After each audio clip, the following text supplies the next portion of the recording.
De la Ecaterina, părinții s-au răscumpărat. Ei s-au căsătorit foarte tineri. Amândoi, atât viitorul tată al Ecaterinei, cât și mama ei viitoare, erau turiști pasionați. Li s-a părut că viața însăși le-a testat uniunea. Rute îndepărtate, rafting pe râuri, nopți petrecute într-un cort umed de ploaie.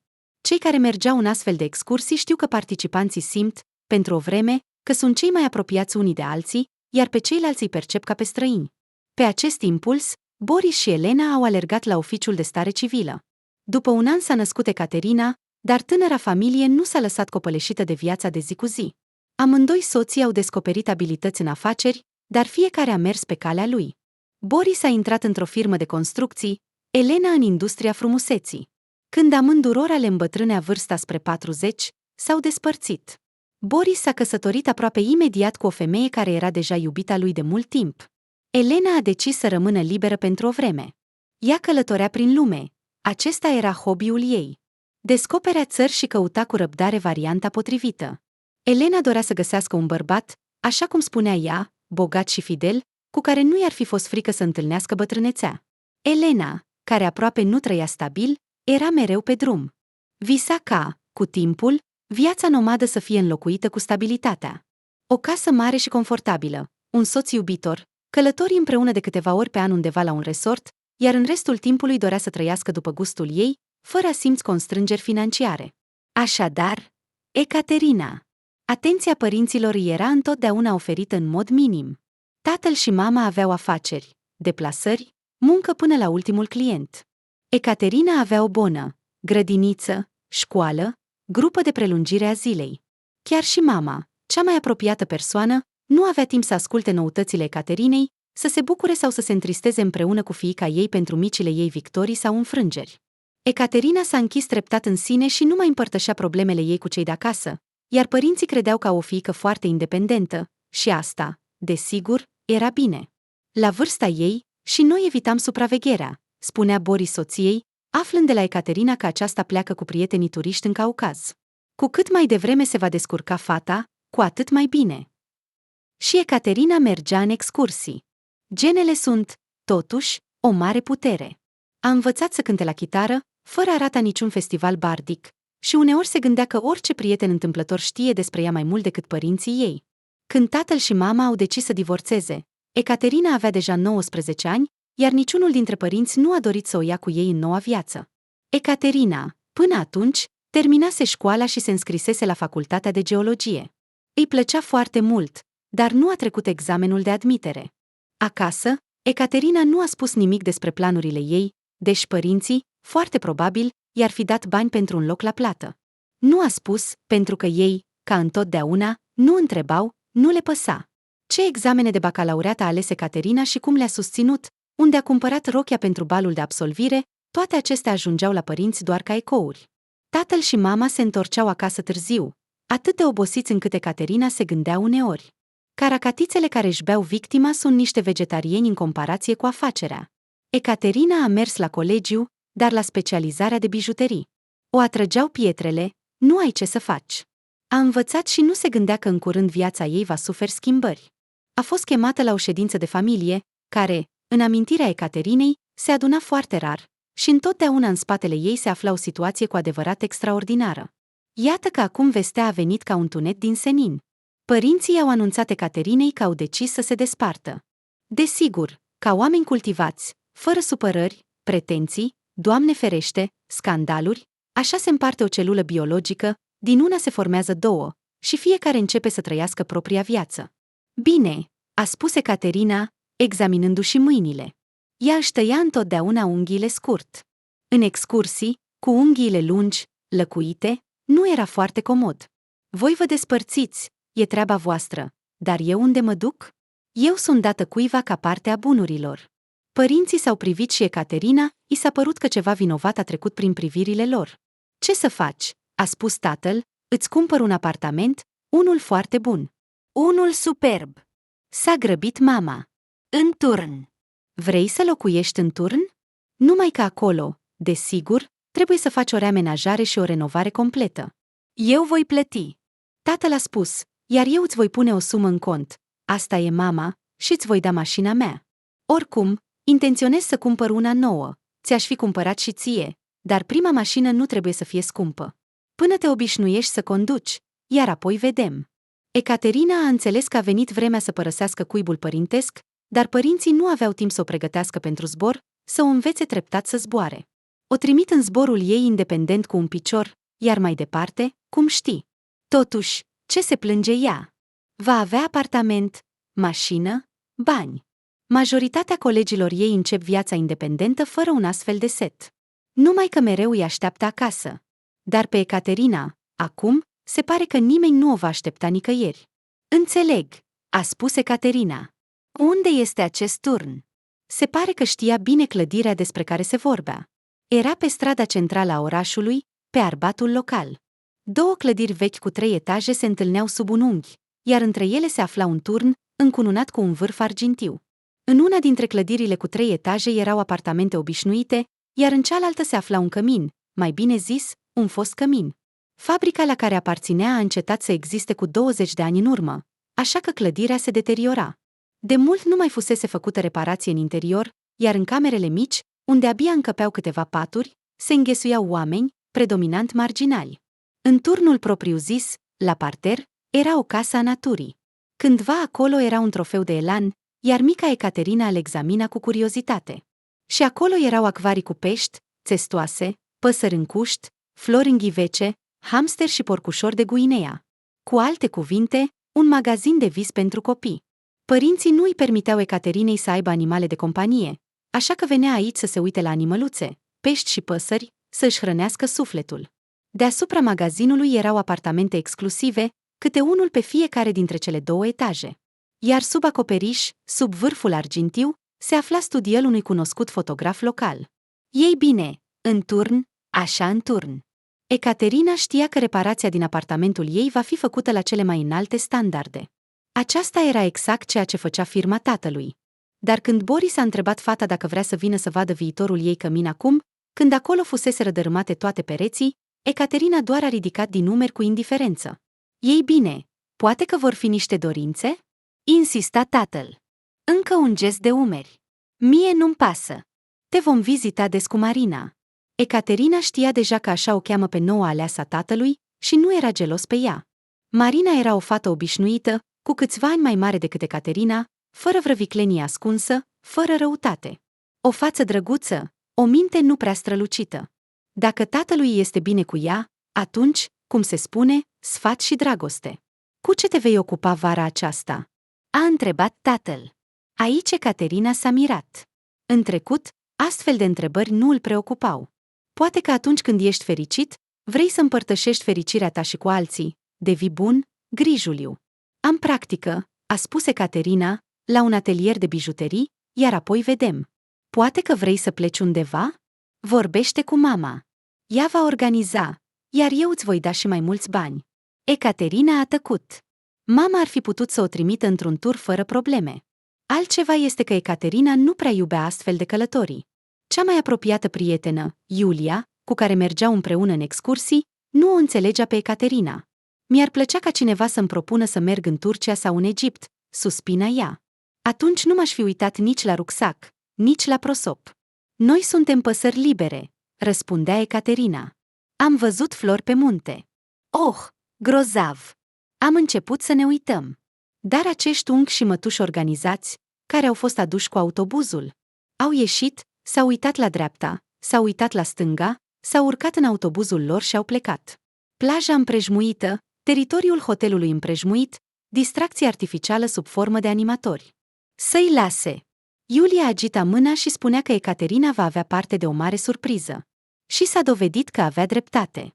Atât de mult încât în vara aceasta Ecaterina s-a hotărât să se căsătorească. Pentru că este greu să nu te îndrăgostești de cineva care ți-a salvat viața. Dar toate la timpul lor. Reparația în apartamentul Ecaterinei s-a terminat foarte repede. Fata credea că tatăl s-a grăbit fără motiv. Voia ca Ecaterina să se mute cât mai repede. Atunci tatăl și mama ar putea trăi fiecare viața lor și să nu mai fie îngrijorați de Ecaterina. Ei bine, nu că ar vrea să o șteargă complet din gândurile lor, dar să-și amintească de fiică doar atât cât să nu o uite. Așa că Ecaterina nu a avut timp să se uite înapoi, a venit ziua în care tatăl a invitat-o în turn pentru a-i arăta apartamentul. Apartamentul era mic, dar exact bun pentru o fată singură. Ciorchinii de sticlă. I-au venit în minte versurile unei vechi melodii când a văzut locuința ei. Pereții aveau forma unui hexagon, o planificare originală a studiului. Ecaterina credea că tatăl și meșteșugarii au trebuit să se chinuie mult cu proiectul, cu planificarea, iar apoi, cu aceeași dificultate, să aleagă mobila pentru acolo. Dar a ieșit frumos, iar tatăl avea dreptate. O astfel de apartament nu mai avea nimeni în oraș. Și ce vedere minunată de la etajul 3! Erau și munți, și chiar se vedea și râul în depărtare. Ecaterina știa că dimineața, lumina soarelui va intra pe o fereastră, va face o călătorie pe parcursul zilei prin studiul ei, iar seara va putea, stând lângă o altă fereastră, să admire apusul. "Mulțumesc!" a spus sincer Ecaterina. Tatăl a zâmbit. Era fericit că fiica a apreciat munca lui și a fost mulțumită. Oricum, el ar fi plecat la Marina, chiar dacă Ecaterina ar fi făcut scandal. Dar Ecaterina zâmbea, și asta era cel mai important. De la momentul în care fata a mutat lucrurile ei în noul apartament și până în ziua în care a fost aproape să moară, au trecut 2 luni. Și ce drac a făcut-o să sară cu parașuta? Ecaterina știa că este o fată riscantă. Doar excursiile valorează. Adesea pe rute noi. Băieții din grupul lor erau pionieri. Și pe motociclete Ecaterina a învățat să conducă și a încercat să se ocupe de arte marțiale orientale. Dar parașuta, chiar și pentru ea, era vârful extremei. Și dacă ar fi decis să sară în tandem cu un instructor? Da, asta costă aproape 20.000. De 3 ori mai scump decât un salt independent. Dar riscul este minimizat. Totul este responsabilitatea unui profesionist. Dar nu. Ecaterina a decis să sară cu parașuta de desant singură. Are o pregătire grozavă. 2 ore de antrenament. Și, în general, este într-o formă excelentă. Și saltul de la 800 de metri nu este ceva ieșit din comun. Numai începătorii cred că este wow. Dar totul este exersat. An 2 te aruncă la înălțime. Apoi 3 secunde de cădere liberă și gata, deja plutești sub cupolă. În sânge curge adrenalina. Asta nu se uită niciodată. Ai fost o pasăre. Și a fost extrem. A fost un moment când trebuia să te decizi și să pășești în gol. Și tot corpul Ecaterinei striga că este moarte sigură. Și totuși, fata a sărit. Cum s-a întâmplat, nici ea nu a înțeles. Fie vântul a fost de vină, fie acțiunile ei neîndemânatice, dar Ecaterina a fost dusă mai departe decât ceilalți băieți și nu a aterizat, ci a aterizat în apă la 100 de metri de țărm, aproape de o plajă sălbatică. Ecaterina înota bine și totul s-ar fi terminat bine pentru ea, dacă nu s-ar fi împotmolit în frânghii, iar parașuta, care fusese recent salvatoare, a devenit pentru ea o pânză de păianjen. Și nu a existat niciun tăietor de frânghii la îndemână. Minutele pe care Ecaterina le-a petrecut în apă, mai întâi încercând să se elibereze, iar apoi sufocându-se, le-a reținut pentru toată viața. Ce linie subțire desparte existența de neexistență, cât de repede se topesc aceste momente, după care întoarcerea este imposibilă. Cineva a prins-o strâns pe Ecaterina și, ținându-i capul deasupra apei, a ajutat-o să se elibereze. Încă câteva secunde înfricoșătoare, când nu știa dacă va reuși să scape. Apoi fata a simțit cum legăturile s-au desprins și, fără să se gândească la nimic, fără să se uite înapoi, a înotat spre țărm, care era foarte aproape. Era epuizată, stătea pe nisip, încercând să-și revină și examinându-și salvatorul, un băiat înalt și slab. A ieșit din apă, ținând în mână un cuțit. Și eu tocmai tăiam-o pe pene, a spus el, puțin confuz, de parcă nici el nu credea în ceea ce s-a întâmplat. Ai reușit, a spus Ecaterina și a început să plângă. Nu mai plânsese de când, la 8 ani, s-a zgâriat genunchiul de o piatră. Atunci, fata și salvatorul ei aproape că nu au reușit să schimbe câteva cuvinte. Ceea ce s-a întâmplat cu Ecaterina a provocat panică. O mică mulțime s-a adunat instantaneu. Oameni care se aflau pe aceeași plajă sălbatică au alergat. Cineva a chemat ambulanța. Cei care erau responsabili pentru zboruri și salturi cu parașuta au sunat și au adus salvatorii, a căror mică stație se afla în apropiere. Deci de ce aveau nevoie acum de salvatori? Iar medicii nu doar că au dus-o pe Ecaterina, dar au și internat-o în spital timp de 3 zile pentru o examinare amănunțită. Deci din cauza înotului neplanificat, Ecaterina a avut doar o tulburare de stomac, fie a înghițit apă, fie din cauza stresului. În aceste zile, fata a câștigat o mare notorietate, care nu o bucura deloc. La Ecaterina a venit instructorul, același care a condus grupul ei în cele 2 ore de pregătire. Instructorul a adus un pachet cu fructe, s-a scuzat și se frământa, neputând să pună întrebarea. Ecaterina a fost prima care a spus că nu va face plângere și nu va da în judecată pe nimeni. Nimeni nu este vinovat. Pur și simplu așa s-a întâmplat. Se mai întâmplă. Când instructorul a plecat, pe fața lui se putea citi un sentiment de sinceră ușurare. Iar Ecaterina a scris pentru ziarul local. După aceasta, în spital au venit mai întâi tatăl, apoi mama. Amândoi au aflat din ziar despre incident. Amândoi s-au asigurat că fiica este bine și au avut discuții educative, fiecare în felul său. Ce faci? Întreba tatăl. Chiar și noi, cu mama, la vârsta ta, cât de nebuni eram și tot nu ne-am riscat atât de mult. Ești singura mea. Promite-mi că nu vei mai face nimic asemănător. Ecaterina știa că tatăl minte, în curând nu va mai fi pentru el singurul copil, Marina îi va naște un fiu mult așteptat. Dar a fost ușor pentru Ecaterina să promită că va fi mai prudentă, iar tatălui îi va face plăcere, așa că Ecaterina a promis. Mama a abordat discuția într-un mod diferit. Pisicuță, a spus ea, te-ai jucat prea mult în copilărie.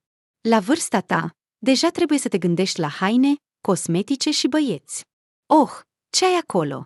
Pe noptiera de lângă patul Ecaterinei se afla un caiet deschis. Ecaterina schița un model de bijuterie. Aceasta era o temă de vară. Profesorul lor iubea tot ce era neobișnuit, extravagant. Asta pentru că sunt gemeni după horoscop, spunea ea. Îndrumătoarea era extrem de impresionată de munca uneia dintre studentele din anii superiori. Fata a realizat o broșă în formă de ceașcă de cafea, care trebuia purtată aproape de umăr. În set cu broșa era o cercei. Pe o lanț lung se agăța și se legăna o bucată de zahăr. Când posesoarea setului o purta, părea că zahărul va cădea în cafea. Cursul Ecaterinei s-a făcut tăcut, înțelegând că nu vor putea depăși această idee, și doar Ecaterina a murmurat în sinea ei. Da, te rog, 100 de variante. O furculiță în ureche, o broșă în formă de cârnați sau hering sau chiftele pe umăr. Și Iulia a început să chicotească ușor. Roza Ivanovna a prins imediat asta și a ridicat-o. Atlasova, ridică-te și explică-ne ce te-a amuzat atât de mult. Ce este atât de amuzant? Am spus. Discutam variantele, a spus Ecaterina de la locul ei. Broșa poate fi făcută în formă de mână, adică o palmă întinsă, și pe ea se lasă o inimă mică sau o stea pe un lanț. Va fi, de asemenea, destul de bine. Așa că veți face astfel de lucrări. Aceasta va fi tema voastră de vară. Roza Ivanovna a strălucit cu ochelarii, fixând ordinul, și a trecut la explicarea noului material. Acum mama se uita la schița desenată de Ecaterina. O fată cu o pălărie la modă, în profil, cercei, un lanț lung. La ea era atașată o stea din cristal. Iar broșa Ecaterina nu a reușit să o deseneze încă. Vezi, nu ești fără speranță, dacă te interesează astfel de lucruri, a spus mama cu satisfacție. Se plătesc inele, cercei și, te rog, fără parașute. Dacă vrei să te menții în formă, înscrie-te la fitness sau la piscină. Când te vor externa, să vină să te ia. Mama ar fi trebuit să facă asta, să propună, iar Ecaterina ar fi trebuit să refuze. Să nu-l împovăreze pe omul ocupat. Amândouă știau asta. Și Ecaterina a refuzat. Ei bine, de ce? Eu, în principiu, sunt sănătoasă. Stau aici așa, pentru formă. Bine, a spus mama cu ușurare. Dacă te vei simți rău, cheamă un taxi și sună-mă.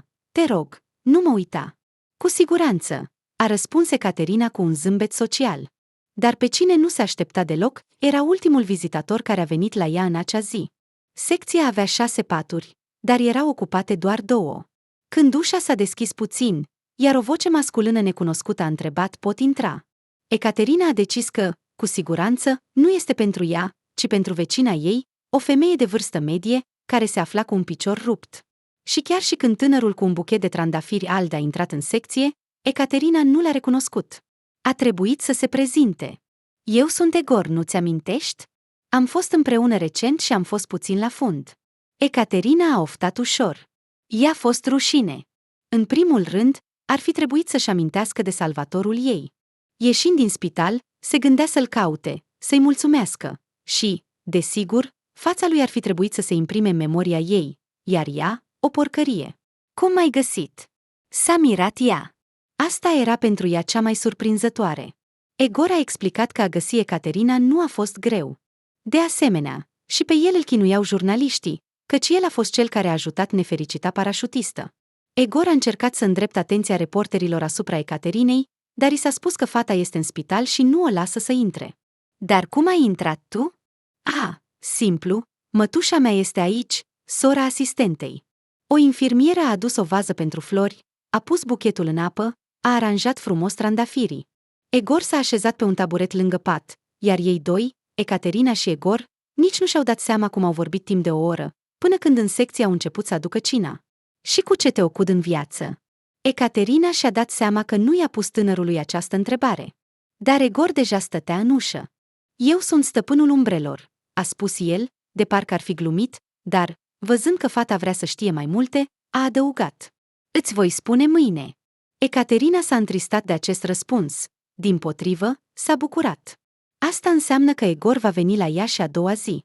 Sau va suna. Adormind în acea seară, se gândea că stăpânul umbrelor este, probabil, un nickname al lui într-un joc pe computer, de care este pasionat. Nimic altceva nu-i venea în minte. Pentru Egor totul a început în ziua în care bunica i-a dăruit un televizor. Nu este ceea ce ai crede. Bunica trăia sărăcăcios, cu o pensie. Se pregătea să-și viziteze nepoțelul de 5 ani de Crăciun. Bunica a cumpărat o cutie strălucitoare cu bomboane, dar voia să-i mai ofere nepoțelului și o jucărie. Atunci a căutat în rezervele ei, bunica niciodată nu aruncase nimic și păstra și jucăriile pentru copii și a scos din ele un televizor din plastic albastru. La vremea lui, nu a impresionat-o pe fiica ei. A jucat puțin cu el și l-a abandonat. Așa că televizorul a rămas intact. Și bunica, cu un zâmbet mulțumit, l-a adăugat la cadou. Atunci nimeni nu știa că vechea jucărie îi va determina destinul lui Egor, l-a fascinat pe băiat. Pe ecran alergau umbre. În curând, Egor știa că acestea vor urma una după alta într-o anumită ordine, așa cum sunt desenate pe un cerc transparent, care se ascunde în interiorul televizorului. După trem va apărea un clovn, iar după el un cățel, și nu altfel. Dar imaginația crea alte imagini. Un cal depășea cățelul, iar după ei urma o doamnă frumoasă în rochie lungă. Umbrele trăiau viața lor, în lumea lor, în care băiatului îi era disperat să ajungă. Acolo totul era simplu și clar. Existau doar întuneric și lumină. Și în același timp, viața umbrelor era fantastică, o poveste vie. Televizorul nu a rezistat unei astfel de iubiri pasionate. Egor îl pornea din nou și din nou, zi de zi, și jucăria, în cele din urmă, s-a stricat. Asta i-a adus proprietarului multă tristețe. Din nou, bunica l-a salvat. I-a sugerat nepoțelului o idee. Poate să-și facă un teatru de umbre. Și i-a arătat cel mai simplu, cum să-și îndoaie degetele pentru a face să apară un iepuraș pe perete. De atunci, Egor a studiat pe această temă tot ce a putut găsi. Mai întâi acasă, iar apoi la școală a creat un teatru de umbre. A prezentat mai întâi spectacole simple, cu 2-3 personaje, iar apoi și-a atras prietenii în arta actoricească, iar repertoriul s-a extins.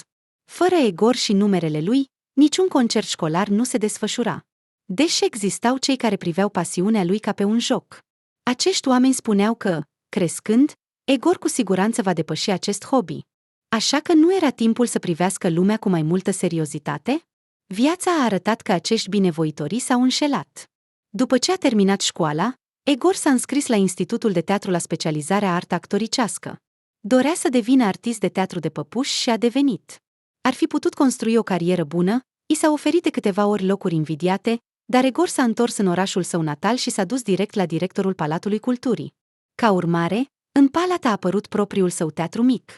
Egor a primit o cameră în care mult timp a funcționat o cafenea, iar câteva luni Egor practic nu a ieșit de acolo, transformând o sală obișnuită mică într-un templu al artei. Tânărul nu dorea să pună în scenă spectacole care nu îl interesau și să joace roluri pe care le-a primit întâmplător. Dorea să conducă și să dețină totul singur. Egor a comandat draperii grele și un cort, a construit păpuși și, desigur, nu a uitat de umbrele sale preferate. I se părea că deja devenise al său în lumea lor fantomatica.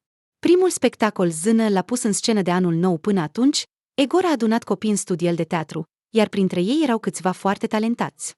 Părinții și copiii care au venit la spectacol, pășind pentru prima dată înăuntru, nu credeau că teatrul s-a născut atât de recent.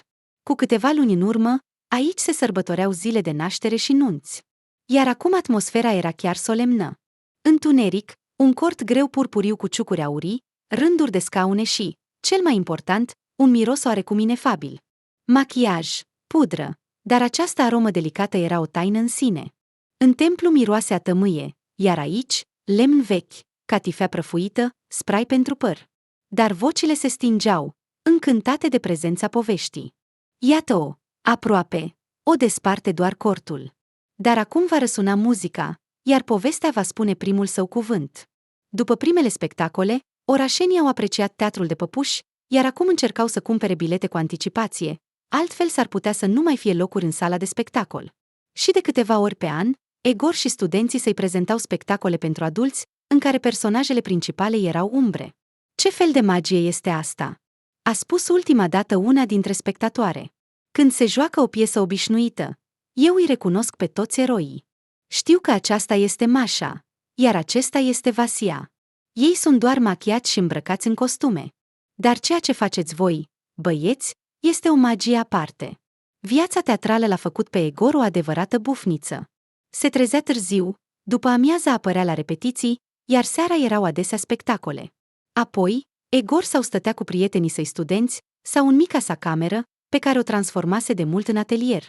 Aici el confecționa păpuși noi. Așa că faptul că Egor s-a trezit în acea dimineață pe plajă a fost, de la sine, o adevărată minune. Când Ecaterina a fost externată din spital, Egor a venit să o ia cu mașina. Din acea zi, au început să se întâlnească. Acum Ecaterina nu rata spectacolele teatrului de păpuși. Înainte, nu își putea imagina că un astfel de spectacol o va captiva. I se părea că este doar pentru cei mici. Păpuși, artiști adulți care vorbeau cu voci copilărești exagerate, povești primitive. Dar acum Ecaterina era fermecată. Egor s-a dovedit a fi fără îndoială talentat, iar magia lui a acționat asupra tuturor. Părinții care veniseră la spectacol cu copiii lor deveneau și ei copii pentru o vreme și empatizau sincer cu eroii poveștilor. Dar teatrul de umbre a vrăjit-o complet pe Ecaterina. Nu s-ar fi gândit niciodată că așa ceva este posibil.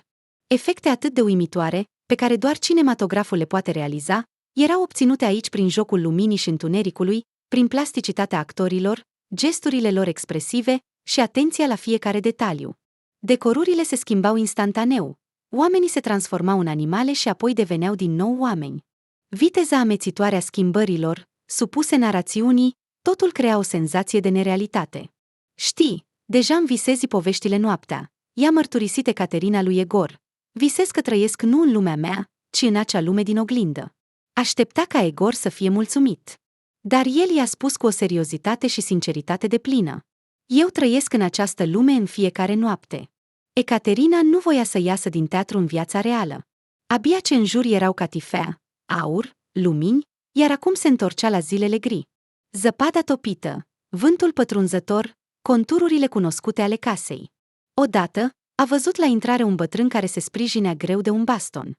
Ecaterina ar fi trecut pe lângă el, dar privirea lui, cu ochii adânciți și plini de lacrimi, neajutorat și aproape disperat, a atins-o. Ecaterina s-a apropiat de bătrân. S-a întâmplat ceva, bunicule? Pot să te ajut? S-a dovedit că a uitat unde locuiește. Casa, da, aceasta, dar nici etajul, nici numărul camerei, nimic din toate acestea nu mai era în memorie. Ei bine, hai să mergem, a spus Ecaterina și l-a luat pe bătrân de braț. Înțelegea că nu le rămânea decât să umble pe etaje și să întrebe dacă cineva îl recunoaște pe acest om. Ecaterina nu fusese niciodată în cămin, nu avusese nevoie. Și acum, aproape cu frică, își examina pereții deteriorați și scara murdară. Totul aici era atât de sărăcăcios, încât nu se putea. De mult nu mai erau plafonierile pe tavan. Pe sârme atârnau becuri ilici. În holul de la parter nu s-au întâlnit cu nimeni. Au trecut pe lângă toaleta de unde bătea un vânt monstruos, dar împreună cu aerul rece, în hol se vârsa un miros insuportabil. Ecaterina s-a hotărât să bată la una dintre uși. Da. S-a auzit o voce iritată. Ecaterina a tras de mânere. Camera care i s-a deschis era atât de mică încât semăna cu un dulap. De-a lungul feronierului era un pat. Pe el stătea o femeie în training și citea. Dacă s-ar fi ridicat, ar fi putut doar să stea lângă patul ei sau să se întoarcă în jurul axei orare. Era imposibil să te miști în această cameră. Era prea puțin loc. Ecaterina a explicat ce s-a întâmplat și l-a prezentat pe însoțitorul ei. Femeia s-a uitat la el fără nicio emoție. Acesta este unchiul Nicolae, a spus ea. Etajul 3, camera 311. Când coboară să cumpere ceva din magazin, se pierde mereu, memoria lui nu este deloc bună. Ecaterina l-a condus pe bătrân la etajul 3, gândindu-se pe parcurs cum reușește el cu aceste ieșiri la magazin. Să coboare, când abia merge, apoi să urce la o așa înălțime. Bine, acum îl conduce de braț, aproape că îl poartă. Dar singur cum? O îngrijora în secret și gândul că bătrânul ar putea pierde cheia. Atunci va trebui să rezolve și această problemă. Nu putea să-l lase pe omul neajutorat. Dar când au ajuns în sfârșit la etajul superior, unchiul Nicolae a recunoscut imediat unde se află. Și îi mulțumea Ecaterinei, aproape plângând de ușurare. Fetiță, m-ai salvat! Ușa camerei lui era întredeschisă. Ecaterina s-a gândit mai întâi că este riscant să o lase așa, că oricine ar putea să-l jefuiască pe bătrân. Apoi a realizat că nu era nimic de furat de la unchiul Nicolae. Niciun hoț nu s-ar fi lăsat ispitit de această mobilă veche, de aceste zdrențe.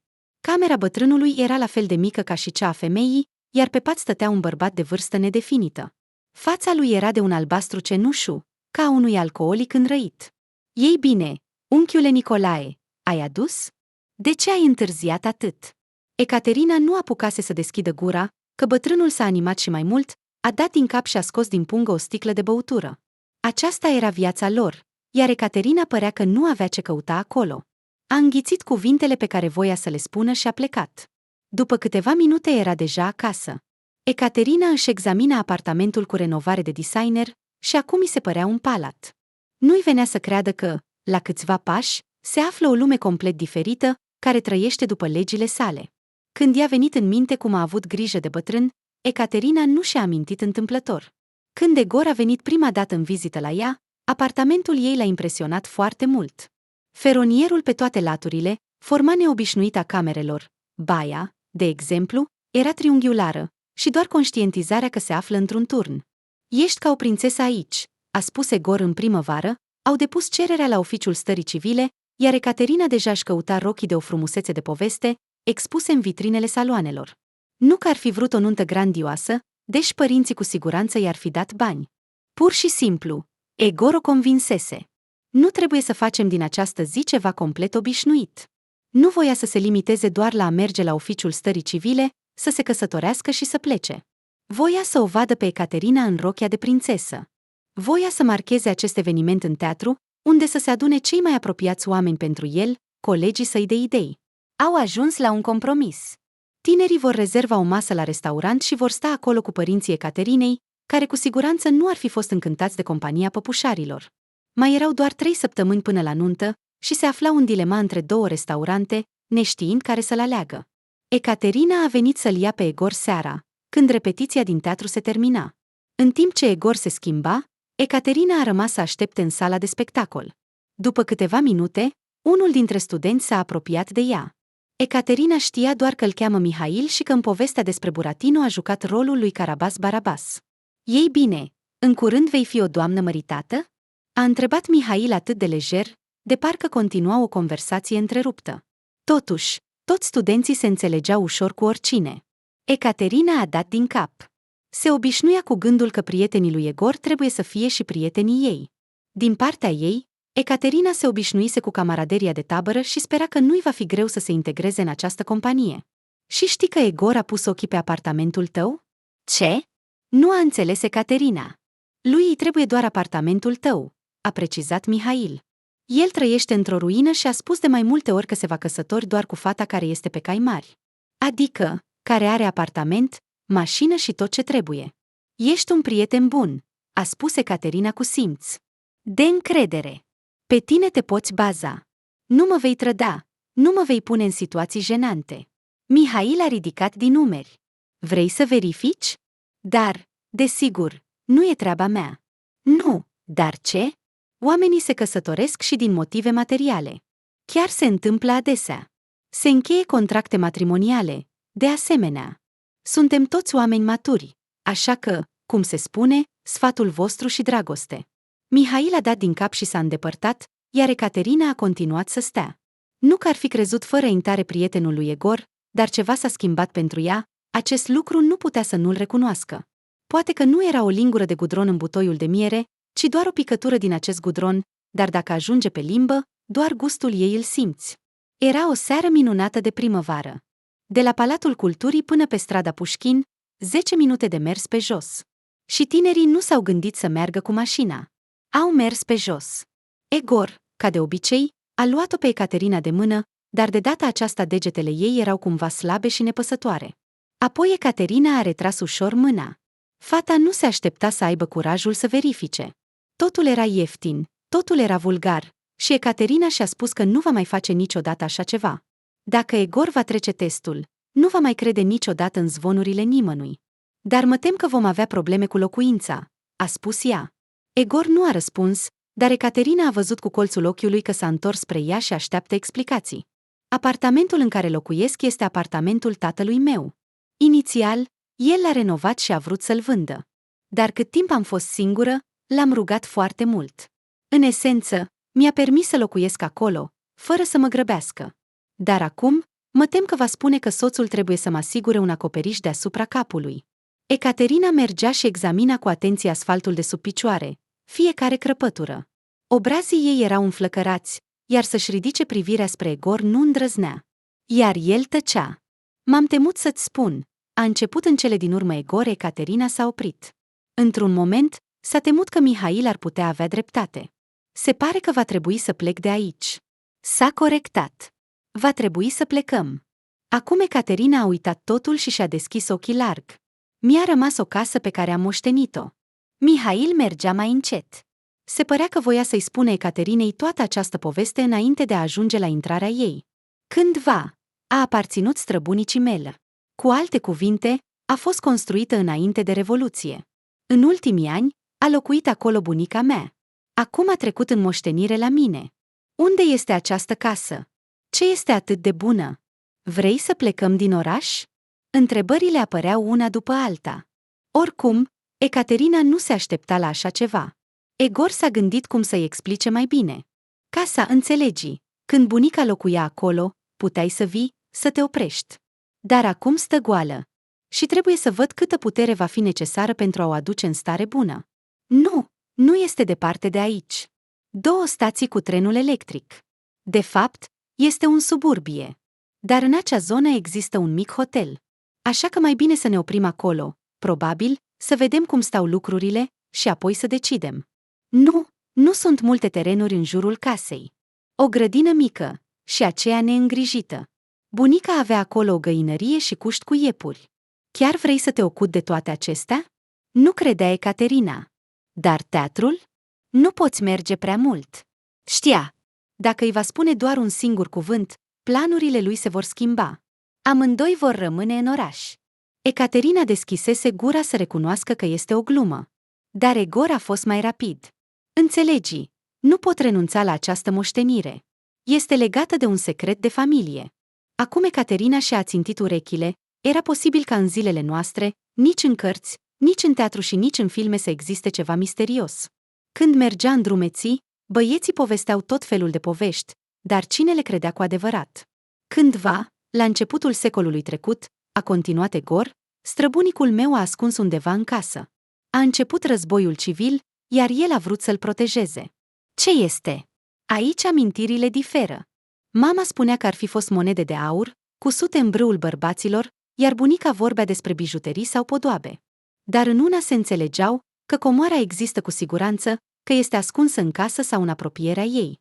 Până acum, nimeni nu a găsit-o și nimeni, în afară de familia noastră, nu știe despre ea. Dar eu intenționez să merg acolo nu din cauza asta. Atunci din ce motiv? Băieții cu care am jucat în copilărie au spus că în împrejurimi au început să dispară oameni. Și după toate indiciile, acest lucru este legat de acea casă. Toate urmele duc acolo. Ecaterina dorea de mult, încă din vremea când era la școală, să obțină o anumită independență financiară. Știa că părinții îi vor da aproape întotdeauna bani, dacă îi va cere. Și nici nu o vor întreba unde îi cheltuie, pentru că era o fată rațională și nu avea capricii scumpe. În același timp, Ecaterina vedea cât de important era pentru tatăl și mama ei afacerea, cât de mândri erau de tranzacțiile și contractele de succes, ce mari eforturi le cere fiecare dintre ele. De aceea, Ecaterina nu voia să joace rolul cerșetorului.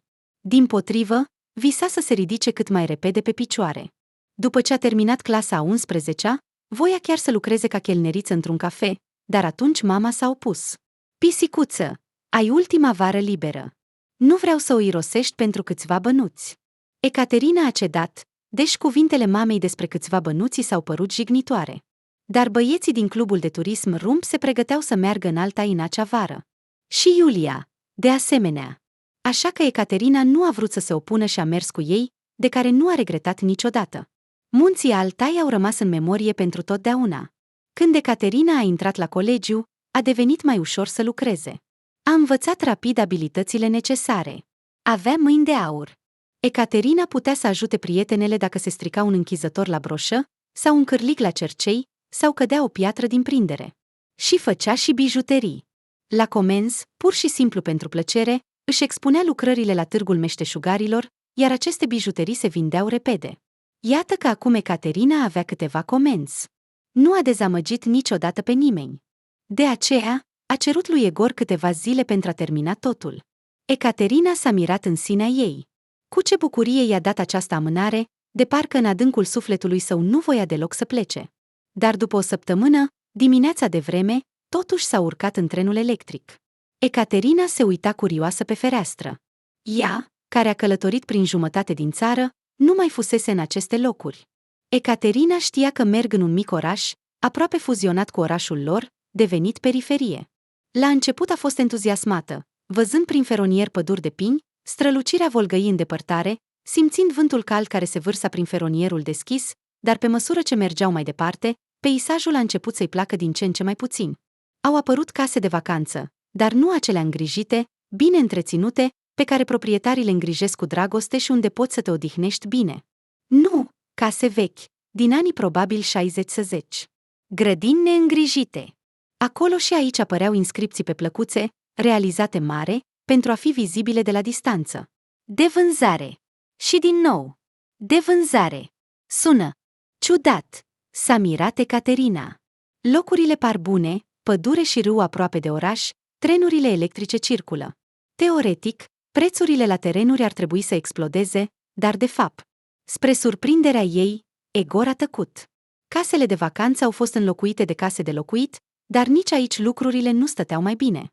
Privind clădirile sărăcăcioase, te gândeai că aici au rămas doar cei care nu au timp să plece și care nu au puterea să înceapă totul de la zero și trebuie cumva să-și trăiască viața. Parcă ar fi o fracțiune de renunțare, a murmurat Ecaterina, amintindu-și de filmul popular Divergent. Numai că, se pare, aici trăiesc nu altruști, ci marginali. Egor i-a dat semn că este timpul să se ridice. Trenul se va opri în curând. Ceilalți pasageri au rămas pe locurile lor, continuând să se uite pe feronier. Se părea că Ecaterina și Egor erau singurii care intenționau să coboare aici. Cât de des ai vizitat bunica? A întrebat Ecaterina în spatele lui Egor, el mergea pe culoar în fața ei. Ea a murit acum 6 ani, de atunci.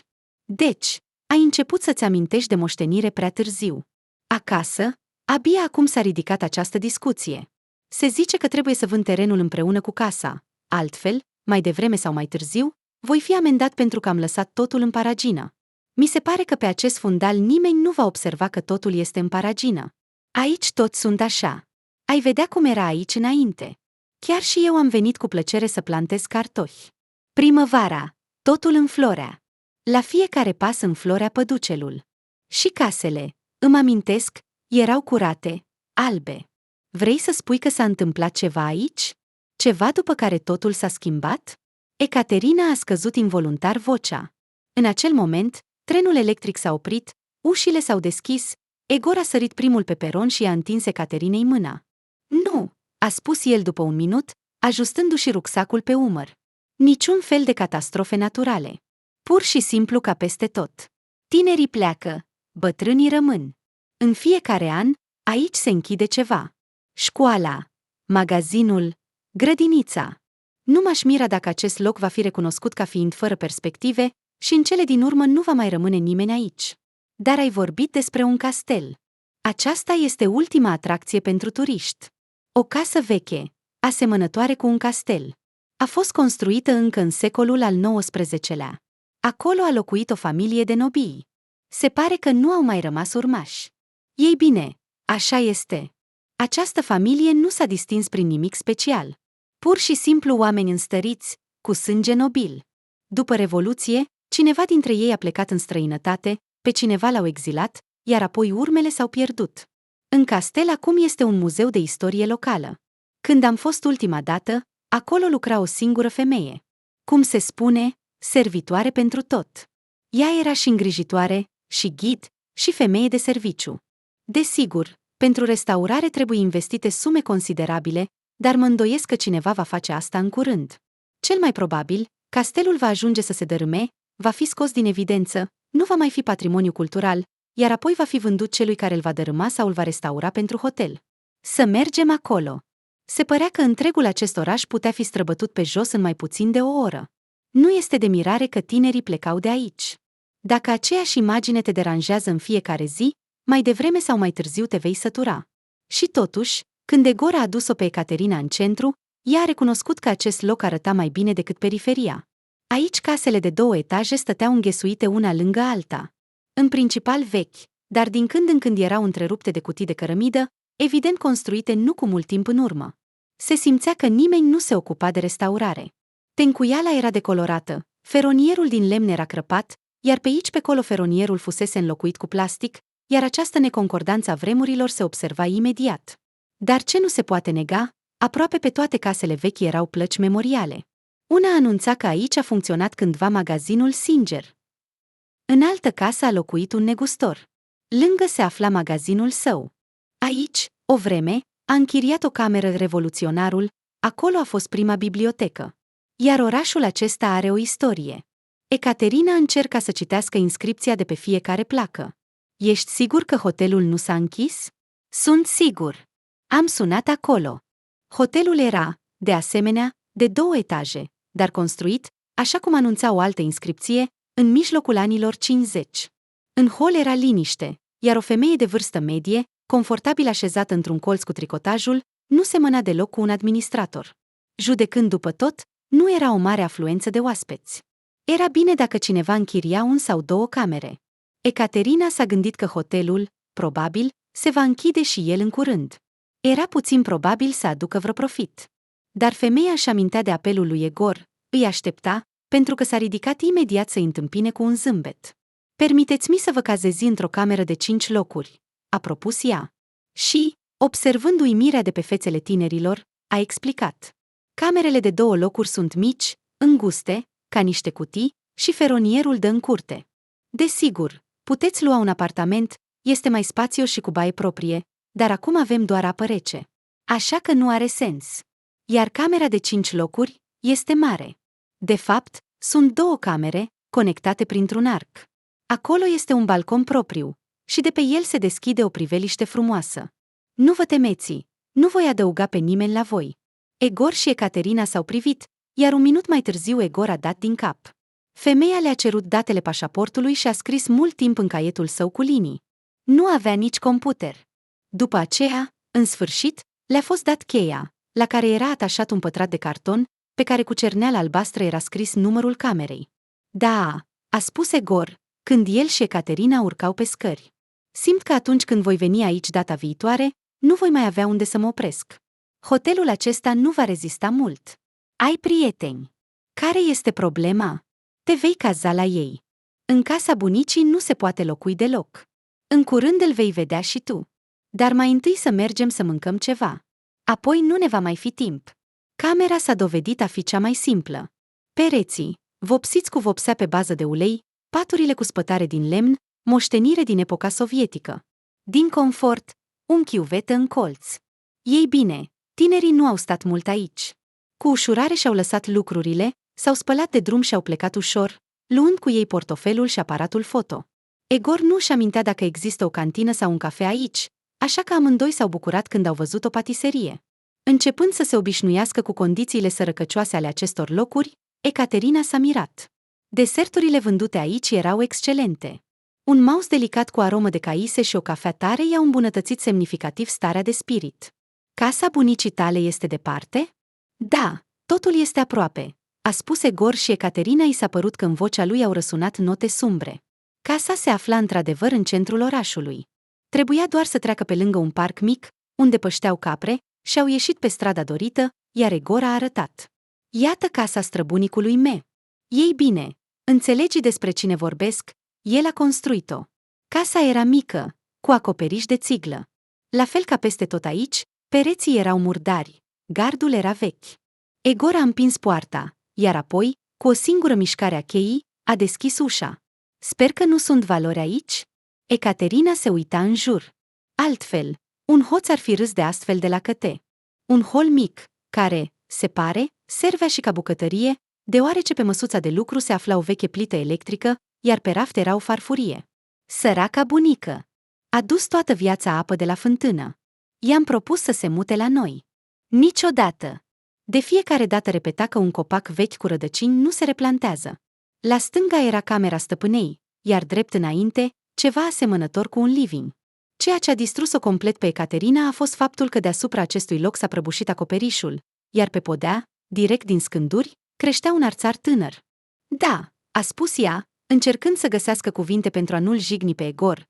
Aici, desigur, este mai bine decât într-un cort, de exemplu, în timpul unei furtuni, dar nu cu mult. Și unde vei căuta comoara? Aici poți pur și simplu să te ridici cu o lopată și să înceți să sadi podeaua. Poate că găsești ceva. Dar să știi despre ce este vorba. Bunica a fost jefuită cu puțin timp înainte de a muri. A fost iarnă. S-a trezit în mijlocul nopții și a văzut că doi bărbați îi scoteau icoanele de pe perete. Ele erau, desigur, vechi, dar nu cred că erau atât de valoroase. Lucrările meșteșugarilor locali. Și bunica lor nu i-a oprit? Ce spui? Ea s-a străduit să stea întinsă liniștită, fără să facă zgomot, pentru ca hoții să creadă că doarme. Bunica era sigură că, dacă ar fi înțeles că ea îi vede, că va putea să-i recunoască mai târziu, nu ar fi lăsat-o în viață. Și totuși, noaptea aceasta a costat-o scump. Se pare că șocul a fost atât de mare, încât, la scurt timp după aceea, a suferit un accident vascular cerebral. Așteaptă, a spus Ecaterina, apropiindu-se de etajeră. Ce este asta? Albume? Poate că aici vom vedea familia ta, adică strămoșii tăi, și doamnele vor avea vreo bijuterie? Poate că despre ele este vorba? După câteva minute, Ecaterina a vrut să plângă. Au supraviețuit doar câteva fotografii. Și da, pe ele erau într-adevăr fete în uniformă de gimnaziu și doamne în rochii vechi. Dar cea mai mare parte a fotografiilor fusese distrusă împreună cu paginile albumului. Cine ar fi putut face asta? Șobolanii, a spus scurt Egor în vreme rece, bunica aducea iepurii în casă, ca să nu înghețe, dar nu a reușit să scape de șobolani. Uneori mi se părea că aceste două specii se încrucișează, iar în casa bunicii trăiesc ființe ciudate cu urechi lungi și cozi. Uite! Ecaterina a arătat spre una dintre fotografii. O doamnă cu părul închis la culoare stătea pe marginea unui fotoliu. O mână elegantă strângea un batiste din dantelă. O verighetă cu o piatră mare atrăgea atenția. Culorile alb-negru nu permiteau să spunem dacă era un safir, un smarald sau un rubin.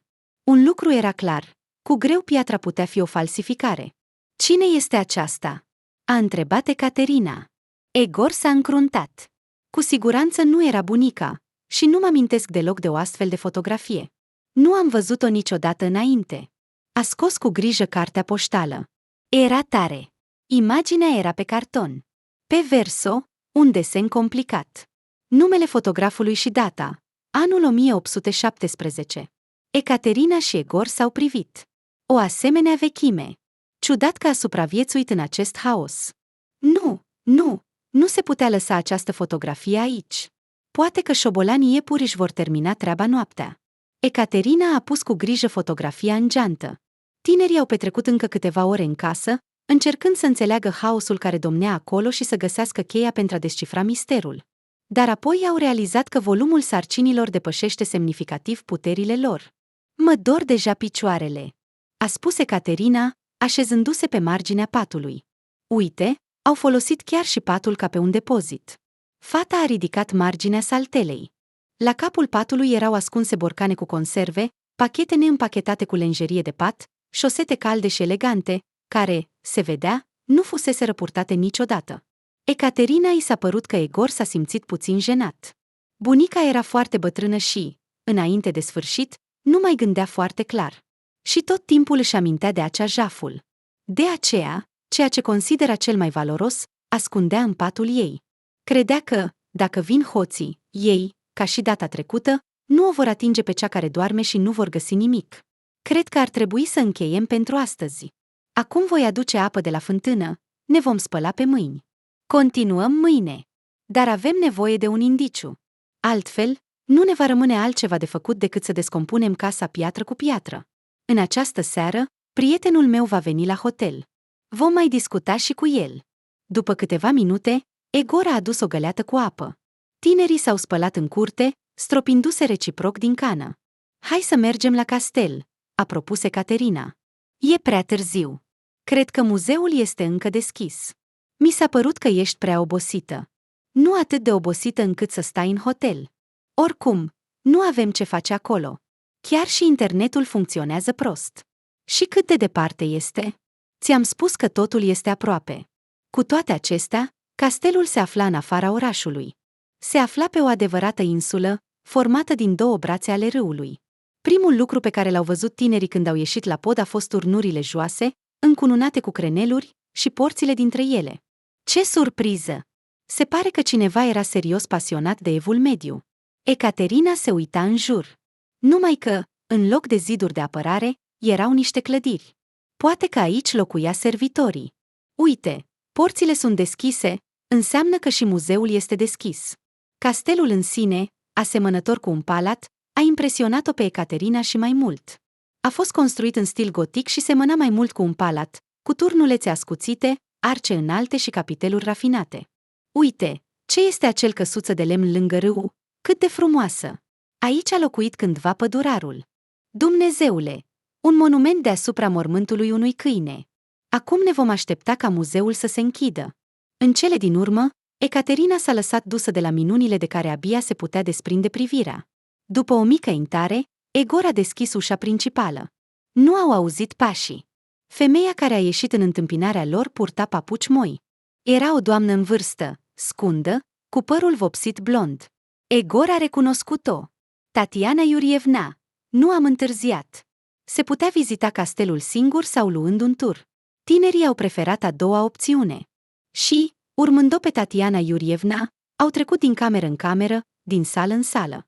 De mult timp, castelul fusese transformat într-un muzeu de istorie locală, iar tinerii au ascultat povestea regiunii de la început, au văzut pietrele pe care s-au păstrat amprentele scoicilor antice și diferite descoperiri arheologice. Discursul ghidului curgea și curgea. Tatiana Iurievna le povestea despre modelele de pe pereți, unde erau imortalizate semnele masonice misterioase, despre ornamentul din gips, care includea funde, panglici și ghilande. Expoziția din salon povestea despre foștii proprietari ai castelului, iar Ecaterina l-a apucat pe Egor de mână. Uite! Pe perete era un portret, care coincide exact cu fotografia care acum se afla în geanta fetei. Cine este aceasta? A întrebat Egor, fiica cea mai mică a proprietarului moșiei.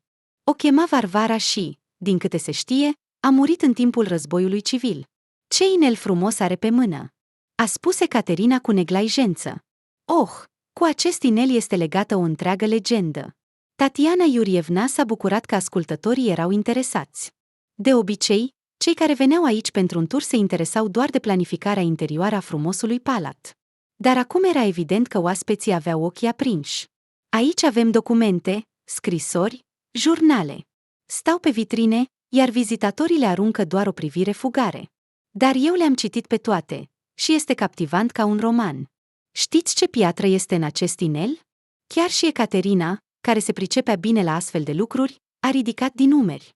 Așa, dintr-o dată, nu pot ghici. Ar trebui să o iau în mână. Este opal negru.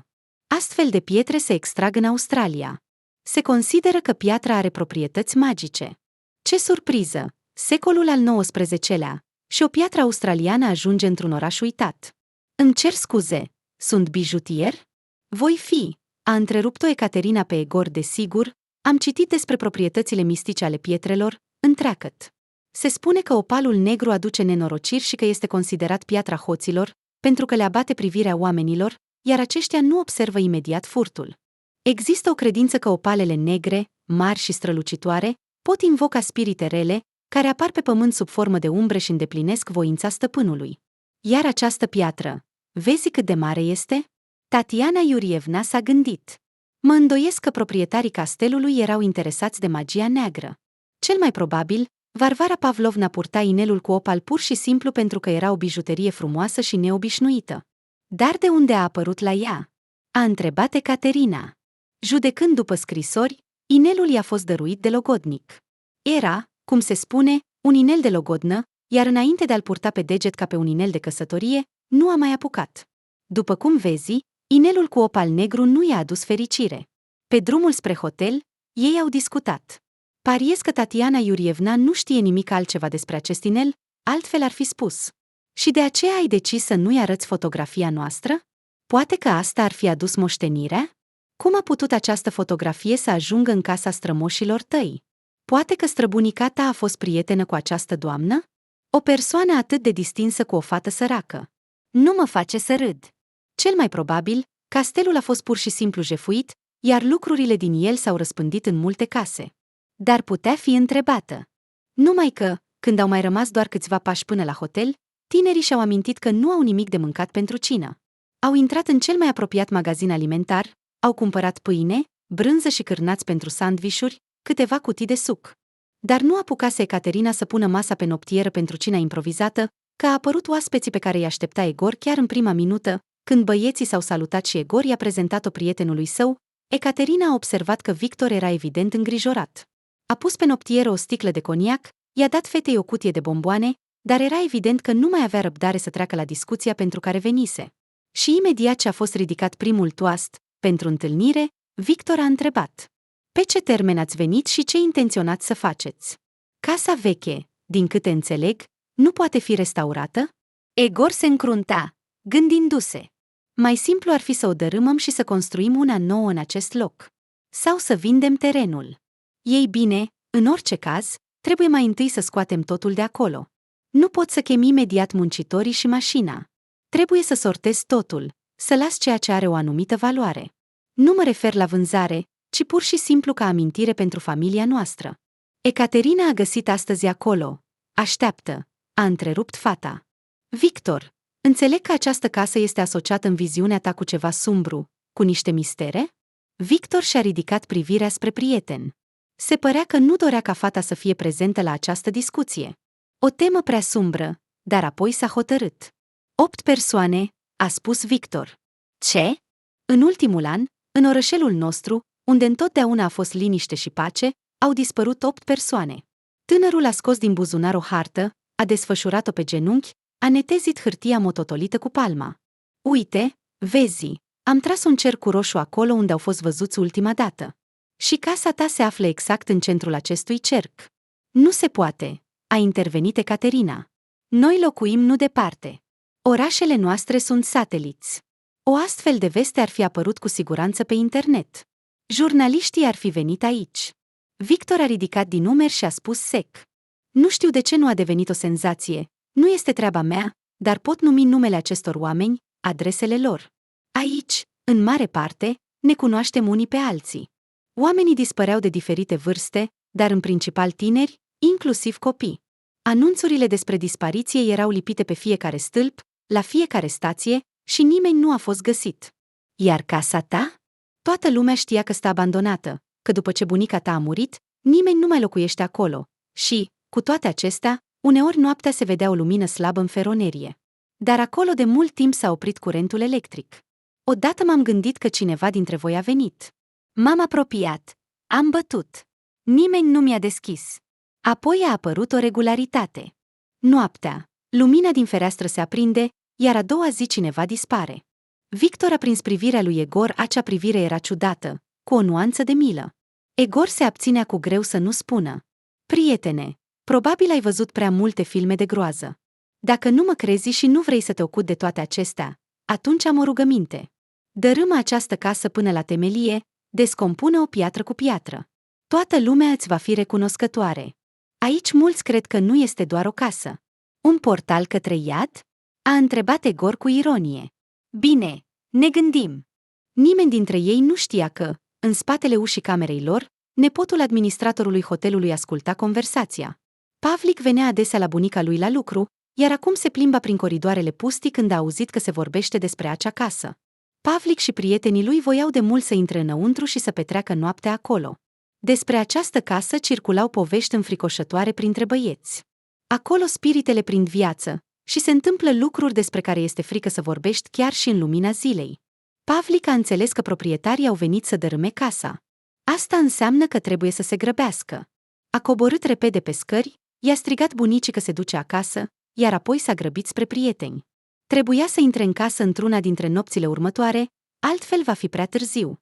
Ei bine, a continuat Egor. Lumina din fereastră este, desigur, interesantă, dar a văzut cineva că aci oameni au intrat în casă, cei care au dispărut ulterior? Cineva dintre ei. Poate că acolo au făcut un adăpost local fără adăpost? Castelul se deschide ușor. Mi se pare că, dacă ai avut pe cineva acolo, am fi înțeles, a intervenit Ecaterina. Ar fi rămas ceva mâncare, haine și, în cele din urmă, ar fi fost un miros. Nu cred că cei care au făcut acolo un adăpost ar fi curățat totul cu grijă după ei. Așa, încât nimic să nu dezvăluie prezența lor. Pe de altă parte, nu pare că cineva a intrat acolo. După plecarea vechii stăpâne, totul a rămas așa cum era în vremea bunicii tale.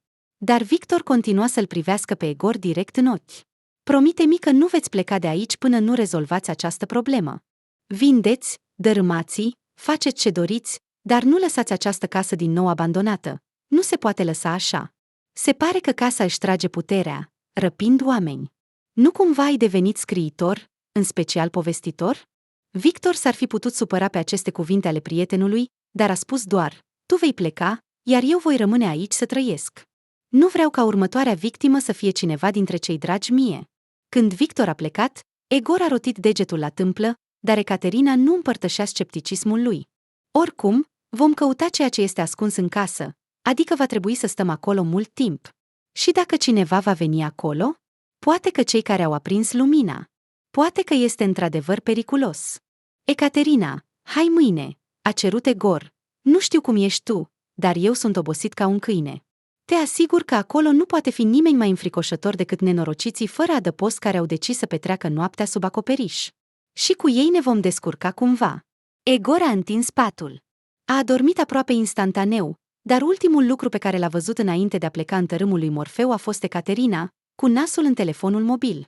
Expresia feței ei era încăpățânată și, din câte se părea, nu se pregătea să se culce.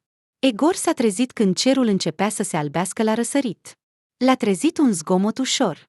Ecaterina fierbea apă într-o conservă, a aruncat în ea un cup de supă și acum amesteca cu o lingură.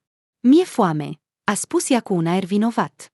După o sesiune de brainstorming, știi ce poftă am, iar noi nu avem nimic, în afară de o pâine și acești cuburi. Nu vrei? Egor a dat din cap. Nu te-ai culcat. Astăzi după amiază vei adormi. Această observație a fost ignorată de Ecaterina, care a turnat supa improvizată într-o cană și a început să o bea câte o înghițitură, mâncând pâine. Și ce ai găsit acolo? Egor nu căuta neapărat să afle, dar nu se putea abține să nu întrebe. Ecaterina a făcut un semn că acum vine. A terminat de băut supa improvizată și, cu telefonul mobil, s-a așezat pe marginea patului. Uite, pornim de la faptul că căutăm în casa ta inelul cu opal negru. Acum, vezi, ce scrie despre el. Opalul este o lume întreagă, plină de mistere, mituri și proprietăți unice. Numele său provine din cuvântul sanscrit vechi apala, care se traduce prin piatră prețioasă. De la descoperirea sa, opalul a atras atenția oamenilor datorită frumuseții sale neobișnuite și diversității variațiilor de culoare. O piatră care are un joc de lumină unic a devenit simbolul misterului și rafinamentului, iar variantele sale rare, cum ar fi opalul negru, sunt și astăzi extrem de apreciate.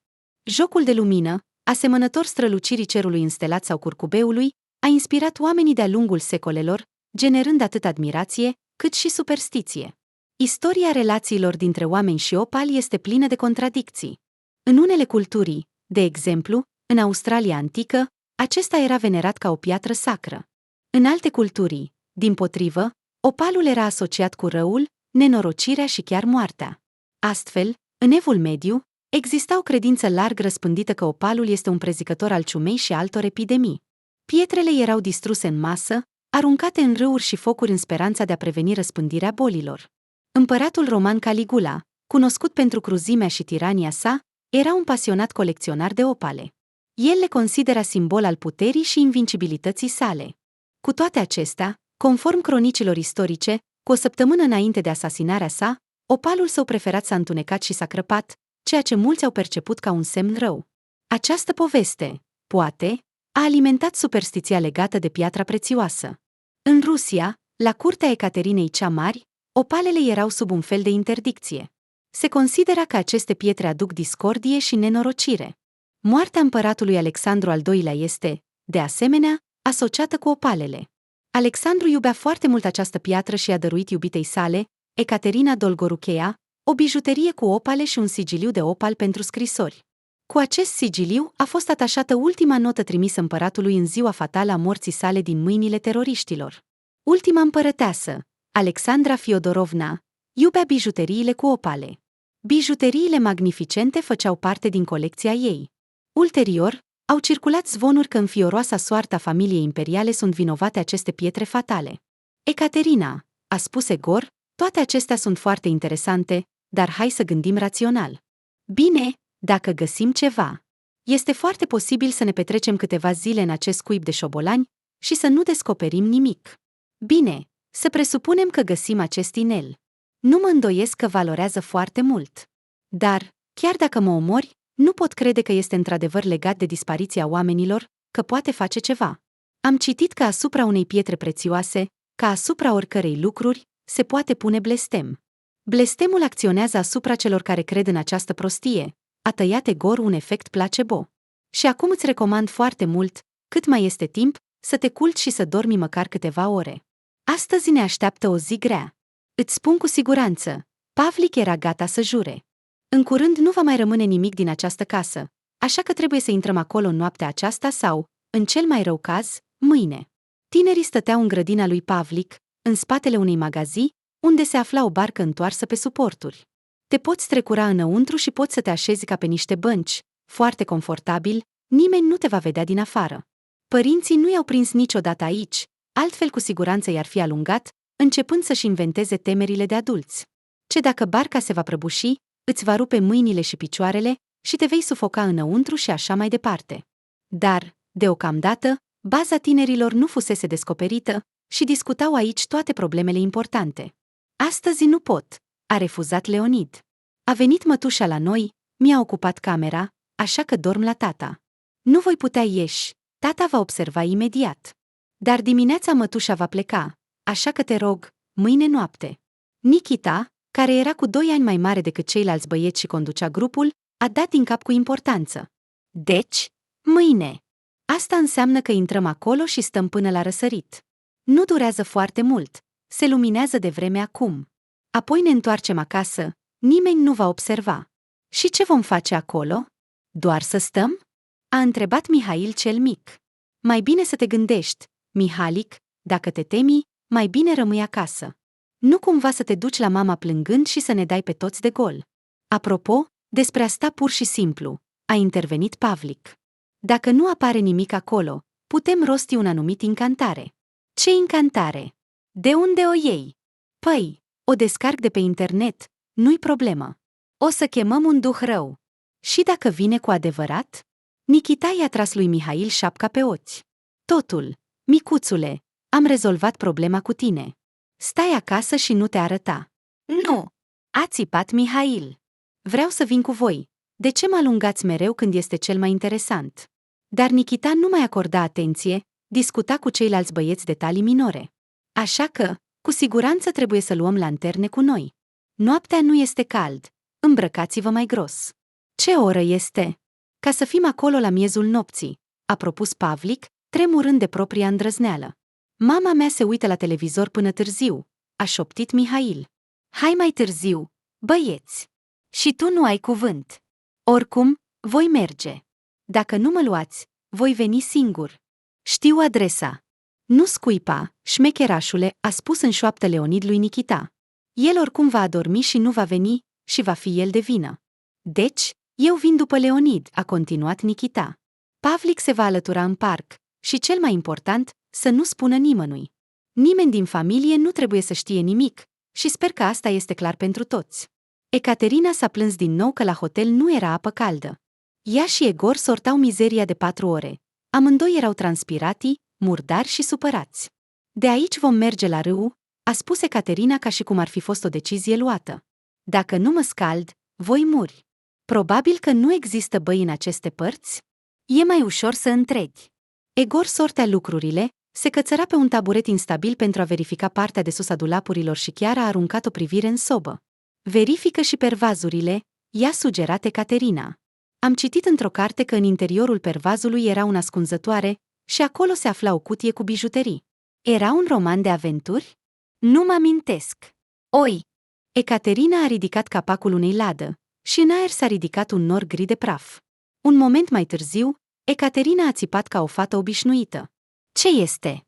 A sărit Egor la ea. Aici sunt acești șobolani iepuri ai tăi. Nu știu, ceva gol, cu urechi lungi și rapide.